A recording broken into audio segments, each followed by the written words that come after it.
আমারে তুমি এমন একটা শিক্ষা দিছ, আমি নামাজ পড়ি ঠিক, নামাজের ভিতরে মন চলে যায় বহুদূর। কথা বলুন ঠিক কিনা? দুনিয়ার যত কাজ নামাজের মধ্যে দাঁড়াইলে সামনে এসে হাজির হয়। পাগলা তুমি কেমন করে আমার মনের খবর জানলা? তোমার আসল পরিচয়টা দাও। পাগলা বলেন, আমি অন্য কোনো মানুষ না, আমি পানির জগতের সম্রাট খাজা খিজির আলাইহিস সালাম। চিৎকার মারলেন, আমি আর ফিরে যাইতে চাই না, তোমার কাছে থাকতে চাই, তোমার এলেম শিক্ষা অর্জন করতে চাই। এই কথা বলে যখন চিৎকার মারলেন ঘুম ভেঙে গেল। ইমাম সাহেব ঘুমের ভিতর থেকেই পাগল হইয়া যায়। সুবহানাল্লাহ বলুন না।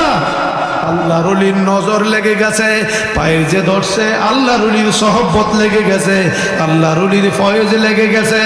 জানো না রে মানুষ, ও আমার বাবারা ভাইরা, আজকের এই মাহফিলের বসাটা আমার মাবুদের দরবারে যদি কবুল হয়ে যায়, আমার মাবুদের দরবারে যদি চিহ্নিত হয়ে যায়, যদি মঞ্জুর হয়ে যায়, এই মাহফিল থেকে আইসো খালি হাতে, যাইবা তোমার ভেটরা বইরা বাড়িতে। জোরে বলেন সুবহানাল্লাহ।